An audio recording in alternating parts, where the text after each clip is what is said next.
এজলাসে ভাঙচুর, বরিশাল জেলা আইনজীবী সমিতি সভাপতি আটক। বরিশাল থেকে আহমেদ হোসেন রিপনের প্রতিবেদনে দেখুন বিস্তারিত। বরিশালে আদালতের এজলাসে ভাঙচুরের ঘটনায় বরিশাল জেলা আইনজীবী সমিতি এর সভাপতিকে আটক করেছে আইনশৃঙ্খলা রক্ষাকারী বাহিনী। কি ঘটছিল যদি একটু স্পষ্ট বলতো? আদালতে ভাঙচুরের এটা বিষয় বিচার কার্যে বাধা এই হইলে আমাকে টাকা দিয়ে পুরো নামটা বলুন। সভাপতির মুক্তি চাই, মিথ্যা মামলার মুক্তি চাই, সভাপতির মুক্তি চাই। মামলা দিয়েছে এবং আদালত কি সিদ্ধান্ত দিল? আপনারা জানেন যে গতকালকে আদালত বর্জনের মধ্যে একটি কর্মসূচি ঘোষণা দিয়েছিলেন আইনজীবী বরিশাল জেলা আইনজীবী সমিতি থেকে। এই কারণে ওইখানে যখন বরিশাল জেলা আইনজীবী সমিতির সদস্যরা প্রতিবাদ করতেছিলেন, ওই প্রতিবাদকে কেন্দ্র করে বিজ্ঞ বিচারক ক্ষুব্ধ হয়েছে। ইতিমধ্যে আপনারা সেই বিষয়টি জেনেছেন। আমরা প্রক্রিয়াগতভাবে যেহেতু তাকে গ্রেপ্তার করেছে একটি সুনির্দিষ্ট মামলায়, আমরা জামিনের আবেদন করেছি।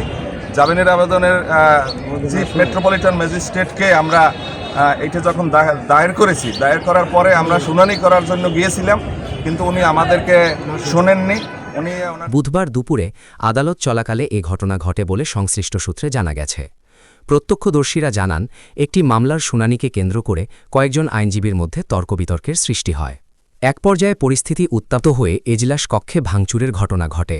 এতে বিচারকের বেঞ্চ, চেয়ার টেবিল সহ আদালতের বিভিন্ন আসবাবপত্র ক্ষতিগ্রস্ত হয়। ঘটনার সময় আদালতের কার্যক্রম সাময়িকভাবে বন্ধ রাখা হয়। খবর পেয়ে পুলিশ দ্রুত ঘটনাস্থলে পৌঁছে পরিস্থিতি নিয়ন্ত্রণে আনে। পরে তদন্তের স্বার্থে এবং ঘটনার সঙ্গে সংশ্লিষ্টতার অভিযোগে জেলা আইনজীবী সমিতির সভাপতিকে আটক করা হয়। তবে তাৎক্ষণিকভাবে তার বিরুদ্ধে কোন ধারায় ব্যবস্থা নেওয়া হয়েছে সে বিষয়ে বিস্তারিত জানানো হয়নি। এ বিষয়ে পুলিশ কর্মকর্তারা জানিয়েছেন, ঘটনার ভিডিও ফুটেজ সংগ্রহ করা হচ্ছে এবং প্রত্যক্ষদর্শীদের বক্তব্য নেওয়া হচ্ছে। তদন্ত শেষে জড়িতদের বিরুদ্ধে আইনানুগ ব্যবস্থা গ্রহণ করা হবে। অন্যদিকে আইনজীবীদের একটি অংশ সভাপতির আটকের প্রতিবাদ জানিয়েছেন এবং দ্রুত মুক্তির দাবি তুলেছেন। অপরদিকে আরেকটি অংশ এজলাসে ভাঙচুরের ঘটনার নিন্দা জানিয়ে সুষ্ঠু তদন্তের আহ্বান জানিয়েছেন।